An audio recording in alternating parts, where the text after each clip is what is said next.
Hello friends, मैं विष्णु दिवाकर। आज की वीडियो में हम बात करने वाले हैं क्लास 12 की सेकंड बुक पॉलिटिकल साइंस का 4th चैप्टर, जिसका नाम है भारत के विदेश संबंध। इस वीडियो में हम बात करेंगे सिर्फ इंपॉर्टेंट कॉन्सेप्ट की, जो कि एग्जाम के पॉइंट ऑफ व्यू से बहुत ज़्यादा इंपॉर्टेंट है। तो चलिए वीडियो स्टार्ट करते हैं। सबसे पहले हम बात करेंगे इस चैप्टर के अंतर्गत। देखिए, आपका जो पहला क्वेश्चन जो इस चैप्टर से बहुत ज़्यादा इंपॉर्टेंट बनता है, वो बनता है कि भारत के विदेश नीति के मुख्य उद्देश्य क्या थे। यानी कि when we got freedom in 1947, उस समय हमारे देश के पहले प्रधानमंत्री और विदेश मंत्री के तौर पर जवाहरलाल नेहरू को चुना गया। पंडित जवाहरलाल नेहरू देश के पहले प्रधानमंत्री और विदेश मंत्री बने, और उनके दौरान ही भारत की सबसे पहली जो विदेश नीति तैयार हुई, उस विदेश नीति के मुख्य उद्देश्य क्या थे। यानी कि जवाहरलाल नेहरू जो है विदेश नीति जो अपनी बनाकर बैठे हुए थे, उसके आधार पर वो क्या बताना चाहते थे और किस तरीके से वो विदेश नीति को जो है उसके जो उद्देश्य थे उनके, वो किस तरीके से उसको लेकर चलना चाहते थे।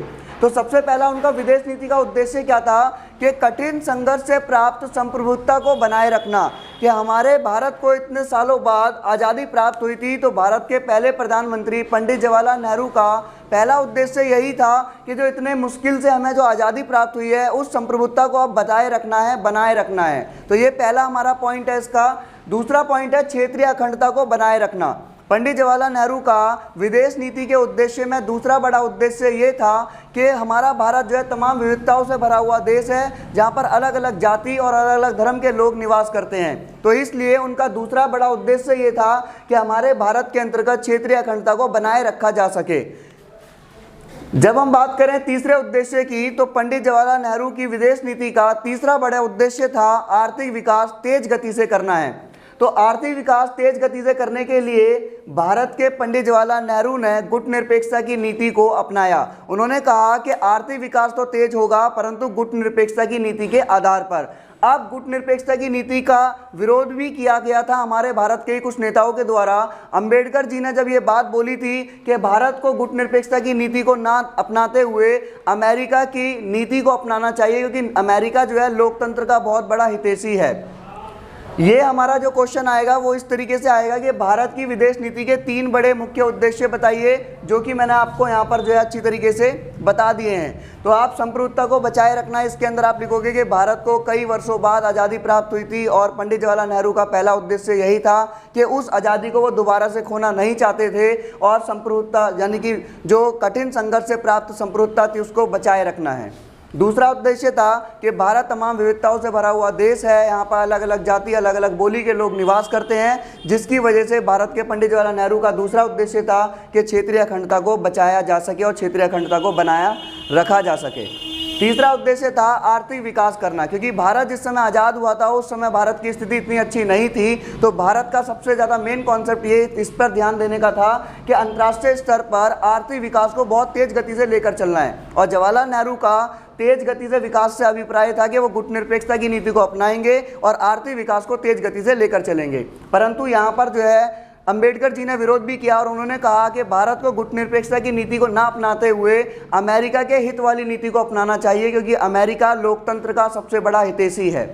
तो ये हमारा हुआ पहला क्वेश्चन। उसके बाद जो आपका क्वेश्चन पूछा जाता है इस वाले चैप्टर में से, वो क्वेश्चन कुछ इस तरीके से पूछा जाएगा कि भारत की विदेश नीति के मुख्य तत्व बताइए। ये हमने जो अभी ऊपर पढ़ा वो थे हमारे मुख्य उद्देश्य।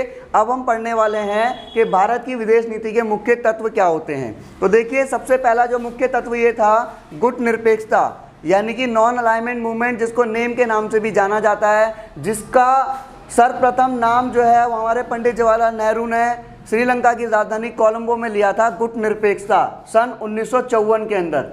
और 1955 में बार्डुंग सम्मेलन के दौरान ही इस गुटनिरपेक्ष आंदोलन की नींव रखी गई थी, जो कि भारत की विदेश नीति के मुख्य तत्व में नंबर 1 पर है। उसके बाद हम बात करेंगे वसुधैव कुटुंबकम की धारणा।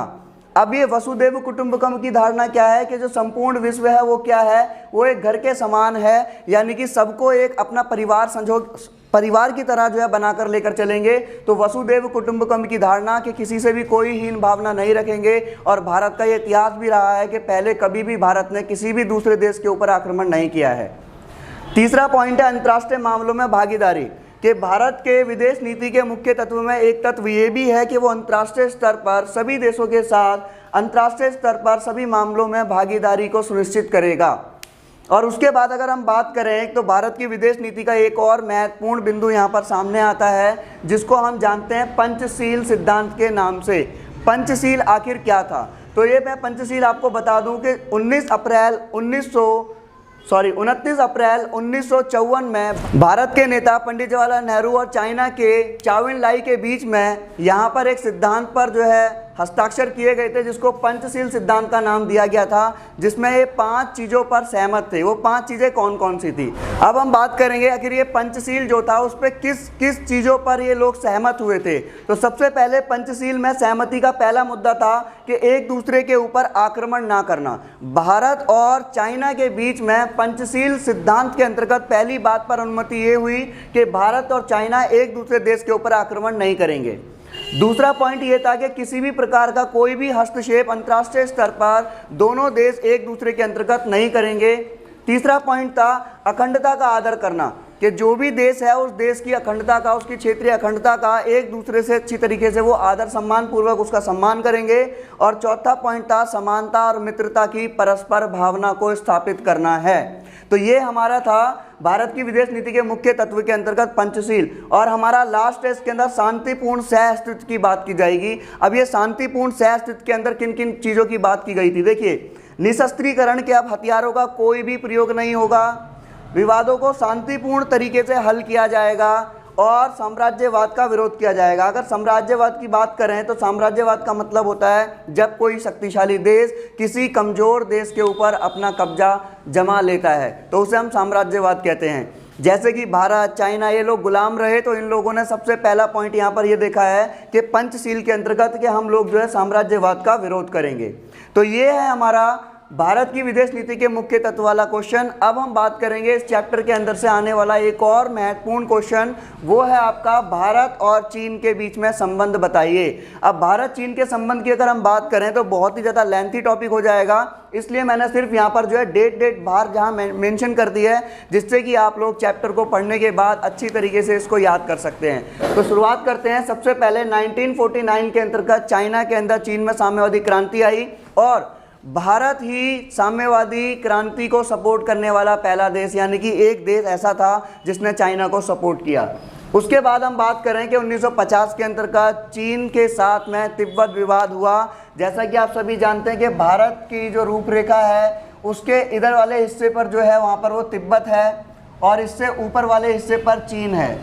तो चीन के द्वारा तिब्बत पर आक्रमण किया गया, जिसको लेकर भारत बीच में बोल बैठा और सबसे बड़ी गलती कर बैठा, क्योंकि पंचशील के अंतर्गत ये बात बोली गई थी कि कोई भी हस्तक्षेप नहीं होगा, पर भारत ने क्या किया, यहाँ सबसे बड़ी गलती की।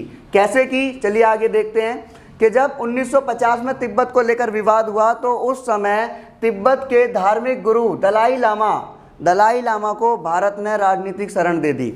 अब भारत ने जब राजनीतिक शरण दी तो इस बात को प्रधानमंत्री, चाइना के जो प्रधानमंत्री थे वो इस चीज़ को डाइजेस्ट नहीं कर पाए कि जब हम पंचशील समझौते में ये बात कर चुके थे कि हम एक दूसरे के ऊपर आक्रमण नहीं करेंगे और हस्तक्षेप नहीं करेंगे हमारे किसी भी घरेलू मामले पर, फिर भी भारत ने दलाई लामा को जब शरण दी तो शरण देने का मतलब ये था कि चाइना को इस बात से बिल्कुल भी मतलब अच्छा नहीं लगा कि हमने पंचशील समझौते में जब स्पेशली ये बात क्लियर कर ली थी उसके बाद में भी आपने जो है इसमें हस्तक्षेप किया। और दलाई लामा को यहाँ पर शरण देने की वजह से हुआ क्या कि 1962 में भारत चाइना का युद्ध छिड़ गया और भारत चाइना के युद्ध में बहुत ज़्यादा जन और धन हानि हुई और एक तरफा युद्ध को विराम किया गया। भारत को हार का सामना करना पड़ा और चाइना ने ही खुद अपने आप युद्ध को रोक लिया, जिससे कि चीन युद्ध जो था 1962 वाला ख़त्म हुआ।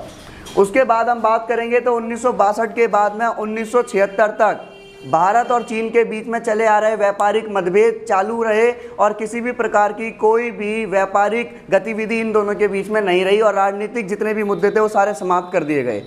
उसके बाद हम बात करें तो 1976 के बाद में ही ये सारे के सारे मुद्दे जो हैं दोबारा से राजनीतिक संबंध जो है दोबारा शुरू हुए और 1979 में राजीव गांधी का चीन के दौरान दौरा हुआ, यानी कि प्रधानमंत्री पंडित जवाहरलाल नेहरू के बाद में ये दूसरे प्रधानमंत्री थे जो कि चाइना के दौरे पर गए थे और 1979 के अंतर्गत राजीव गांधी चीन के दौरे पर गए और 2003 के अंतर्गत जिस समय जिस समय अटल बिहारी वाजपेयी प्रधानमंत्री रहे थे, उनके दौरान सिल्क रूट को खोल दिया गया, जो कि 1962 के युद्ध के बाद से बिल्कुल बंद किया गया था और अटल बिहारी वाजपेयी के द्वारा सिल्क रूट 2003 के अंतर्गत खोल दिया गया।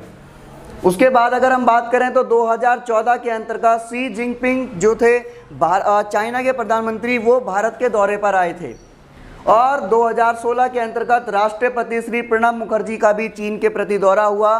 पाकिस्तान के द्वारा जो अटैक किया गया था और उसमें जो वीटो पावर को लेकर कुछ बात की गई थी, इस वजह से राष्ट्रपति प्रणब मुखर्जी का दौरा चीन की तरफ हुआ था। अब यहाँ पर एक और चीज़ देखनी है आपको, जो आपको एट प्रेजेंट यानी कि वर्तमान में कुछ स्टूडेंट्स का पूछना यह है कि निष्कर्ष क्या लिखें। तो एट प्रेजेंट जो भी कंडीशन चल रही होती है उसे हम निष्कर्ष के तौर पर लिख सकते हैं। भारत चीन संबंध में आप लोगों ने ये सारी चीज़ें आपने इलाबोरेट कर दी अच्छी तरीके से। उसके बाद आपको जो है निष्कर्ष के अंदर आप ये सब चीज़ें डाल सकते हैं या नोट बनाकर आप इसको अलग से मेंशन कर सकते हैं। मोदी द्वारा P2P यानी कि पीपल टू पीपल संबंधों पर स्ट्रेंथ नाम की एक संकल्पना ली गई है। संकल्पना लेने का जो मेन उद्देश्य है वो क्या है और ये संकल्पना क्या थी? तो स्ट्रेंथ यानी कि यहाँ पर बताया गया था spirituality, trade, relationship, entertainment, nature conservation, games, tourism और हेल्थ, इन सभी चीज़ों को लेकर भारतीय सरकार, मोदी सरकार ने यहाँ पर जो है इस चीज़ पे P2P पर जो है बहुत ज़्यादा फोर्स किया है, यानी कि इसका संकल्प लिया है P2P। अब इसके बाद हम बात करेंगे और इसके जो नेक्स्ट कॉन्सेप्ट है वो कौन कौन से हैं। तो चलिए अब हम बात करते हैं इसके अंदर जो आने वाले और महत्वपूर्ण क्वेश्चंस हैं वो कौन कौन से हैं। तो इस चैप्टर से आपका एक क्वेश्चन ये भी पूछा जाता है कि भारत का परमाणु कार्यक्रम बताइए। तो भारत का परमाणु कार्यक्रम जब आपसे पूछा जाएगा तो आप किस तरीके से लिखेंगे? तो सबसे पहले देखिए यहाँ पर कि मई 1974 में भारत ने राजस्थान के पोखरण में अपना पहला परमाणु परीक्षण किया और उसके बाद ही मई 1998 में पोखरण में ही भारत ने 5 परमाणु परीक्षण और किए और भारत ने विश्व को ये बता दिया कि वो परमाणु संपन्न देश है। उसके बाद ही पाकिस्तान ने भी कुछ समय बाद चगाई पहाड़ी पर परमाणु परीक्षण करने के बाद अपने आप को परमाणु संपन्न देश घोषित कर दिया।